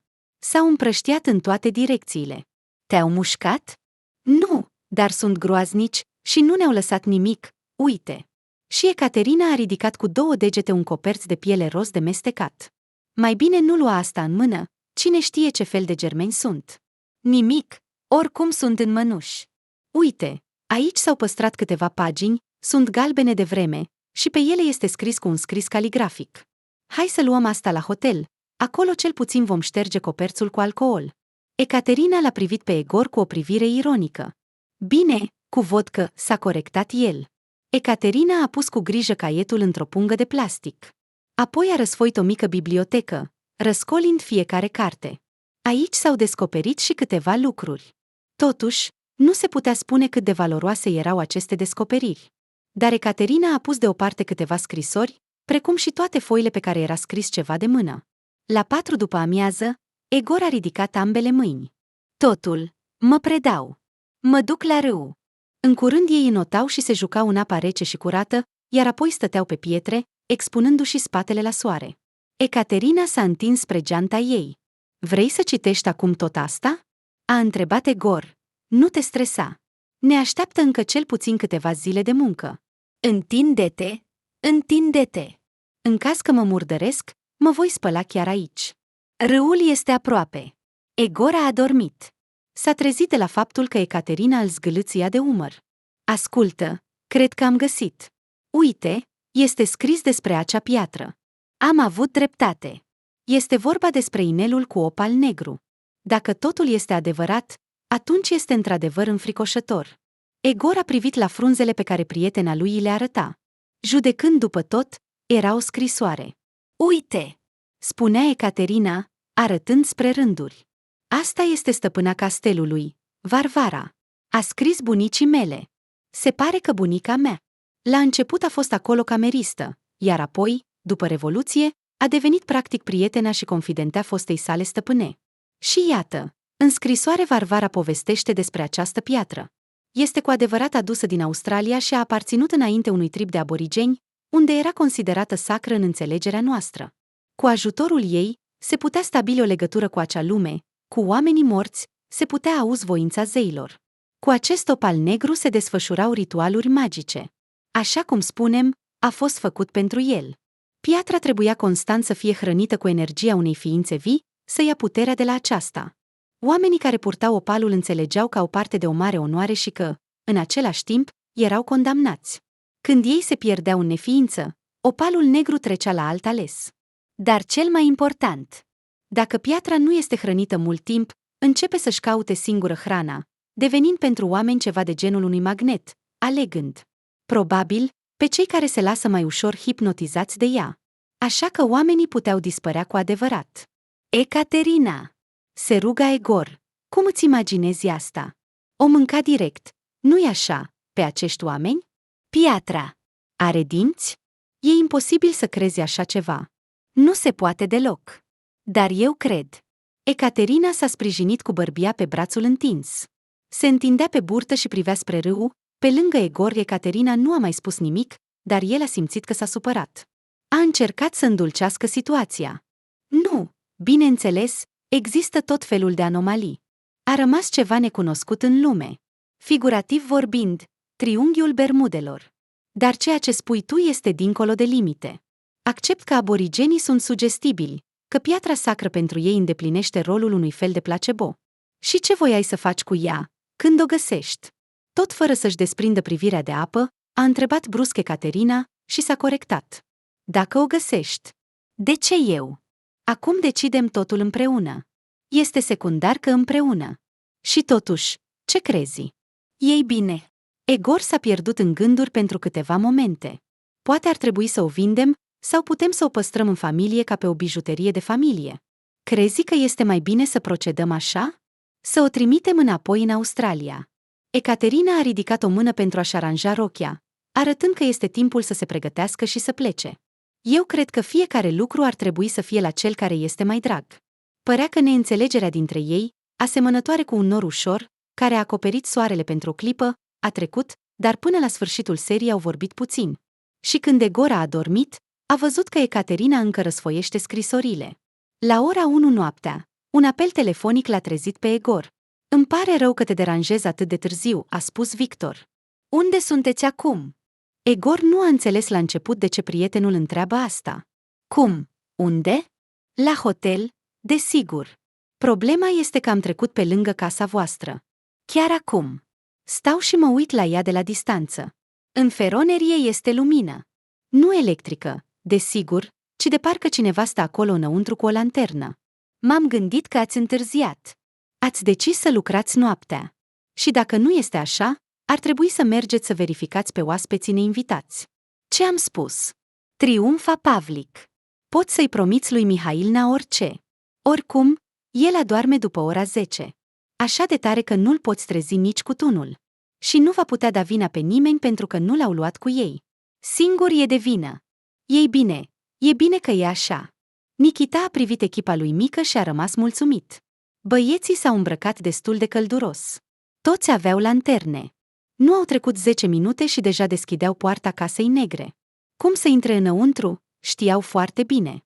La bucătărie, geamul era spart, iar gaura era acoperită cu o pătură roz. Adulții nu se puteau strecura, dar băiețelul cu plăcere. Lenchic a avut mai puțin noroc. S-a zgâriat pe palme și pe genunchi cu cioburi mici de sticlă. În semi-întuneric, nici măcar nu a reușit să șteargă sângele cum trebuie. Lenchic doar l-a întins. Dar toate acestea păleau în fața momentului captivant. Băieții urmau să exploreze din interior casa despre care au auzit atât de multe, dar în care nu fuseseră niciodată. Câteva minute, băieții nu puteau gândi la nimic. Pur și simplu se plimbau din cameră în cameră, exclamând din când în când wow, când razele lanternei se loveau de ceva interesant. Uite! Uite! A strigat brusc Pavlik, arătând cu degetul spre un colț. Ceilalți au alergat spre el, iar 3 raze de lumină s-au intersectat într-un singur loc. Ceva a zburat printr-o gaură din podea, dar băieții au reușit să-l observe. O șobolan fără păr. Dar de ce are urechi atât de lungi? Bunico, de ce ai urechi atât de lungi? Sau poate că nu este deloc un animal, ci un mutant? În cele din urmă, totul a fost inspectat. Nu au fost descoperite alte ființe vii, în afară de șobolanul ciudat, în casă. Și băieții au decis să se așeze în cea mai mare cameră, în trecere. Așa erau siguri, nimic nu le va scăpa atenției. Nikita a scos de pe pat o pătură, care deja semăna cu o cârpă, a aruncat-o pe podea și s-a așezat primul. Lenchic și Pavlik s-au alăturat lui. O vreme, au stat pur și simplu, de parcă credeau că prezența lor aici este suficientă pentru ca misteriosul și enigmaticul să se manifeste. Apoi, Pavlik, cel mai nerăbdător, a sugerat. Poate că lumina îl deranjează? Hai să stingem lumina, și atunci va apărea. Băie! Vocea lui Lenchic a tremurat puțin. Numai dacă. Să stăm în întuneric? Nu trebuie să spunem nimic înfricoșător. Niciun fel de povești înfricoșătoare. Aici sunt suficiente. În alte circumstanțe, ar fi început să râdă de el, spunând că a venit să vadă o monștri, dar este frică de poveștile pentru copii despre măsuța galbenă și pata roșie. Dar acum băieții erau surprinzător de serioși. Toți simțeau că este suficientă o mică neatenție, o pană de pene căzute pe cântar, pentru ca ei să fugă de aici, împinându-se unii pe alții. Nikita a stins primul lanterna. Înainte de a apăsa butonul lui, Pavlik a strâns involuntar mâna lui Lenchic și a simțit că prietenul i-a răspuns cu aceeași strângere. Întunericul! S-au scufundat în el, mai întâi epuizați de groază. Fiecăruia îi se părea că se îneacă în apă neagră. Apoi, treptat, s-au obișnuit, au început să respire. Băieții stăteau și așteptau, dar nimic nu se întâmpla în continuare. Pavlik, a spus Nikita, ai vorbit despre un fel de incantație. Ai adus-o cu tine? Aha, a spus Pavlik și a simțit că vocea lui nu-l ascultă bine. A tușit. Numai atunci voi aprinde lanterna ca să citesc, nu o știu pe de rost. Raza lanternei a izbucnit. Umbrele s-au mișcat. Pavlik a scos din buzunar o hârtie mototolită, a desfăcut-o și a început să rostească cuvinte, fiecare dintre ele părea oarecum cunoscut și familiar, dar din combinația lor a suflat un fior rece. Lenchic a început să simtă o mâncărime la genunchiul rănit. Iar crăpăturile din tencuială, pe acel perete din față, s-au aranjat brusc într-un model care amintea o față furioasă. Ecaterina a adormit recent, dar dormea ușor și a fost prima care a auzit soneria. Apoi, încruntându-și sprâncenele, a ascultat ce îi spunea prietenul lui Egor. Ecaterina, nu veni cu mine, a spus Egor, începând să se îmbrace. Merg repede. Cu siguranță, cerșetorii au intrat din nou în casă. Așa că vreau să-i văd în sfârșit. Fără să-l asculte pe Egor, Ecaterina a ieșit din pat. Nu-mi crezi, nu-i așa? A înțeles ceea ce nu i-a spus, dar la ce se gândea. Accept. Ecaterina a tras pe ea un pulover, a aranjat gulerul. Poate ai dreptate, dar poate că este ceva diferit. De ce îți pasă atât de mult de mine? Dacă sunt cerșetori, fă ce vrei. Alungă-i sau lasă-i să rămână până dimineața. Iar dacă... Și ce atunci? Atunci ar fi mai bine să fim împreună. Nimeni nu stătea la recepția hotelului în această oră. Ușa era închisă cu zăvorul. Egor a împins-o. Sper că până când ne întoarcem, ușa nu se va închide din nou. Nu vreau să arăt ca un idiot. Străzile erau complet pustii în această oră. Ecaterina și Egor mergeau repede. Ecaterina nu știa dacă Egor este îngrijorat, dar cu cât se apropiau mai mult de casă, cu atât mai înfricoșător îi părea. Voia să fugă înapoi în cameră și să se ascundă sub pătură cu capul. Uite, într-adevăr este lumină, s-a mirat Egor. Ecaterina, te rog, rămâi aici. Hai să mergem, a șoptit ea doar cu buzele. Apoi a gândit că niciodată în viața ei nu a avut nevoie de atât de multă curaj ca în acel moment, când ea a fost prima care l-a tras pe Egor spre casă. Băieții, înghețați, priveau la desenul sau la ființa vie care se contura pe perete. Nimeni dintre ei nu era în stare să se miște. Crăpăturile se împrăștiau, devenind mai largi. Pavlik a vrut să spună că casa începe să se prăbușească, dar nu a putut pronunța niciun cuvânt.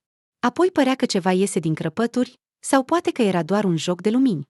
Dar nu, în lumina tremurătoare a lanternei, umbrele au început să alerge pe perete și imediat a devenit clar că acestea nu erau aruncate de băieți și nici de obiectele din jur. Nu, aceste umbre trăiau o viață proprie. Ele îi înconjurau pe cei care stăteau în cameră, nu se grăbeau, percepând băieții ca pe o pradă sigură. S-au auzit pași. Cineva a deschis ușa. Dar acțiunea deja începuse și nimic nu putea să o oprească. Pavlik a observat cu colțul ochiului că pe pragul camerei stăteau doi. Un bărbat în față și, în spatele lui, o tânără femeie. Ochii ei s-au lărgit de groază, dar nu a făcut niciun pas înapoi. Iar bărbatul, dimpotrivă, a pășit în cameră. Ecaterina nu se uita la băieți, nu știa cum au ajuns în casa lor și în acel moment, de moarte înfricoșată, ea vedea doar umbrele care umpleau camera, ca o reflecție a coșmarului cuiva. Și în acel moment a înțeles clar ce se va întâmpla cu cei care sunt acum aici. Din oameni vii, ei se vor transforma în siluete întunecate și apoi vor dispărea fără urmă odată cu venirea zilei. Ecaterina credea în ceea ce Egor nu putea crede, într-o altă dimensiune, unde viața se desfășoară după alte reguli. Egor stătea nemișcat, iar fața lui era complet albă, dar stupoarea lui nu a durat mult. Apoi și-a ridicat mâinile și... Ecaterina a văzut pentru prima dată munca artistului nu din sala de spectacol, ci stând lângă el. Mâinile lui Egor dansau, se mișcau în aer, împleteau modele, iar apoi la mișcarea mâinilor s-a alăturat și tot corpul. Noi ființe au apărut pe pereți, urmând să îmbâlânzească pe cei care au venit dintr-o altă lume. Numai să nu stingi lanterna. Mai târziu, Ecaterina a crezut că a rostit aceste cuvinte doar cu buzele, că nimeni nu a auzit-o, deși băieții au spus că au distins clar vocea ei. Și Pavlik a început să-și clatine capul, iar mâna lui cu lanterna tremura de asemenea. A stinge lanterna însemna a merge în împărăția întunericului, ai da putere asupra ta.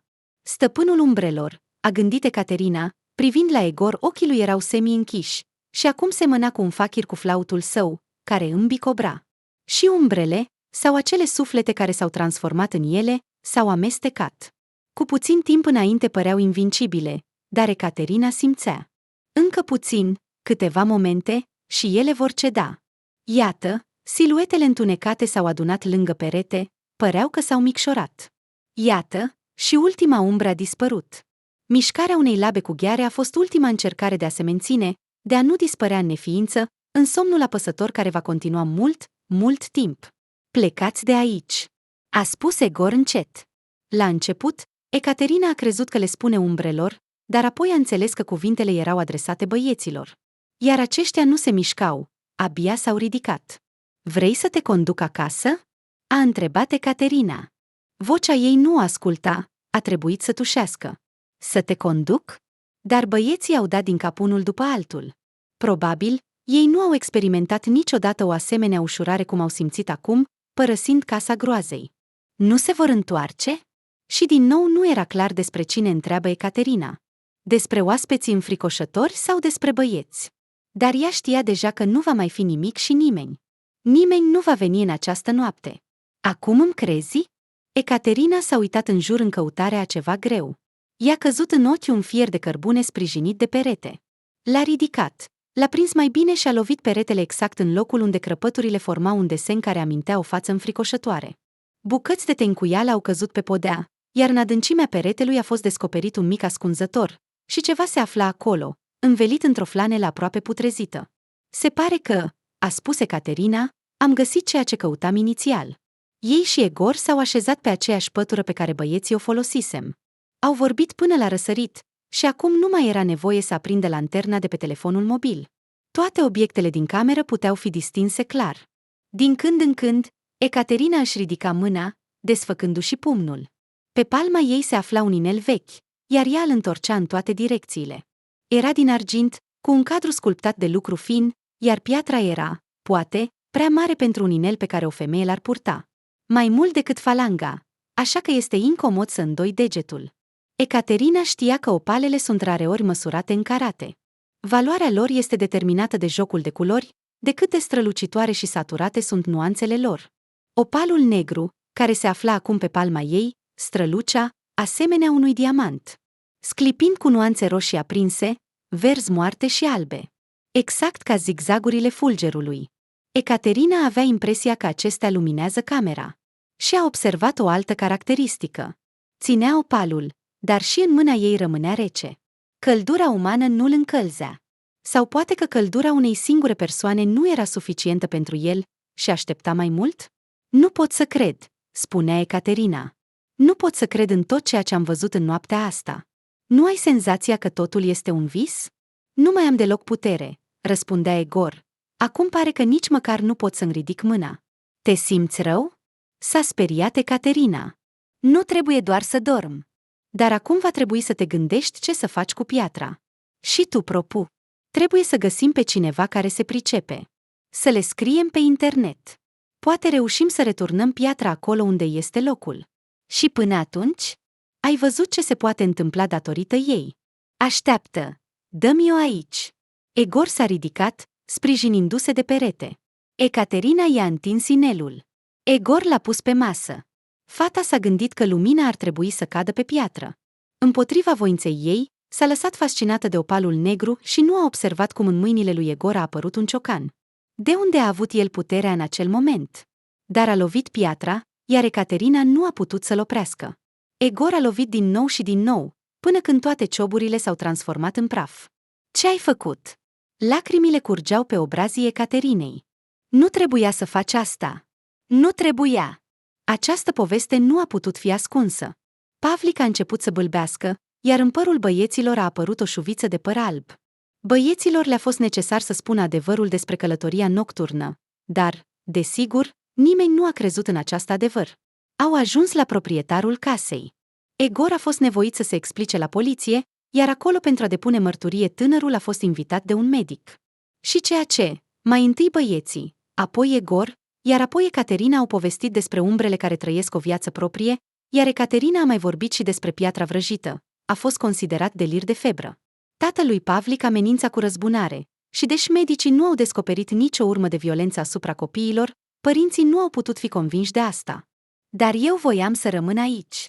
Cu un zâmbet trist, Egor o ajută pe Ecaterina să-și împacheteze lucrurile. Voiam să construiesc o nouă casă pe locul celei vechi. Dar oamenii de aici nu ne cred și nu ne vor ierta niciodată. Nu ne vor lăsa să ne stabilim aici. Avem unde să locuim, a răspuns Ecaterina. Te-am păcălit cu acest apartament. Îmi pare rău. O glumă, desigur, prostească. Acest apartament nu este al tatălui meu, adică al nostru. Vom pleca de aici cât mai repede. Nu mă bucură că toată această poveste a ajuns pe internet. Acum sunt trist și faimos, a răspuns Egor, dar eu am un teatru pentru copii. Vor fi unii care nu vor dori să-și aducă copiii la mine la spectacol. Povestea a făcut cu adevărat vâlvă. La nivel local. Nu a cauzat daune semnificative reputației lui Egor totuși, în orașul natal era bine cunoscut și oamenilor le era greu să creadă zvonurile murdare. Dar cunoscuți și necunoscuți cereau să le povestească povestea pietrei în toate detaliile. De ce ai procedat așa cu ea? Îl miustrau pe Egor, o piatră atât de rară putea fi vândută scump. Iar tinerii adăugau: este un artefact. Și voi l-ați distrus. Trebuia să verificați ce poate face. Acum va putea citi oricine, a spus Egor Ecaterina, arătându-i un alt articol pe internet. Poate că vestea va ajunge la Australia ta preferată. Prietenii din teatru au insistat ca nunta lui Egor și Ecaterina să nu fie chiar atât de modestă și în culise. Vă vom întâmpina lângă oficiul stării civile și vă vom duce direct în studio, a spus Mihail. Acolo vom pune masa. Ecaterina s-a îndreptat spre el, nu în serios, dar sincer. Poate că dacă nu ai fi fost tu, această poveste nu ar fi existat deloc. Cine m-a împins să fac această glumă prostească cu apartamentul? Nu m-am gândit că va ajunge la mistică. Mama Ecaterinei a găsit în sfârșit un moment liber și s-a ocupat de nunta fiicei sale. Ești singura mea și te căsătorești. Nu pot să ratez acest eveniment. Și Ecaterina a fost nevoită să se împace cu faptul că mama a dus-o la salon și acolo au ales rochia timp de 2 ore. Ecaterina însă și ar fi fost de acord cu orice, dar mama o obliga să probeze una, alta, apoi cerea vânzătoarelor să aducă a treia și, în cele din urmă, s-a oprit la o rochie atât de scumpă, încât Ecaterina nu putea decât să clatine din cap cu regret. Ea nu ar fi dat niciodată atât de mult pe o rochie pe care o vei purta doar o dată. Una a dus la alta. Mama a convenit cu o coafeză cunoscută, iar în ziua nunții, Nikita a venit dimineața la fiica sa și i-a adus bijuteriile sale, cercei cu diamante și un pandantiv pe un lanț subțire din același set. Dar acesta scoate-le, a spus ea, arătând spre medalionul simplu pe care îl purta fiica. Nu se potrivește deloc aici. Nu. Ecaterina și-a acoperit inima modestă cu palma. Cadoul lui Egor cum vrei, dar eu îl voi păstra. Ei bine, este treaba ta. Și a fost toată ceremonia obișnuită la oficiul stării civile, marșul lui Mendelssohn, semnarea în carte, schimbul de inele, primul vals. Când tinerii au ieșit din palatul căsătoriei, studenții i-au aplaudat. Egor și Ecaterina au dat din cap și au zâmbit. Deodată, tânăra a tresărit puternic. Ce ai? A întrebat Egor, aruncând o privire îngrijorată asupra soției sale. Ai devenit foarte palidă. Iar ea nu putea să-și ia ochii de la mulțime, mai degrabă de la acel om pe care l-a văzut printre băieții pe care îi cunoștea. Era neobișnuit de bronzat, de parcă provenea din țări sudice. Părul lui negru era o podoabă deasă. Era îmbrăcat ca toți ceilalți, într-o cămașă și un costum, dar Ecaterina și-ar fi putut imagina cu ușurință că el poartă o fustă și are o lance în mână. Ochii străinului erau negri, arzători. Cine este acesta? A întrebat Ecaterina, aproape fără să se audă. Dar Egor nu a auzit-o, doar a văzut cum i s-au mișcat buzele. Ce ai spus? Te rog, repetă. Ecaterina nu a răspuns. Și-a pus palma pe piept, pe micuțul medalion. Cândva, el i-a fost cu adevărat dăruit de Egor, medalionul era un secret. Se deschidea. În el poți purta o fotografie minusculă a unei persoane iubite sau, ca în vechime, să împletești părul său. Dar acum acolo se afla ceva complet diferit. Când Egor a distrus piatra cu ciocanul, un ciop a căzut pe palma Ecaterinei, parcă venind singur la ea. Și acum opalul negru aștepta momentul său.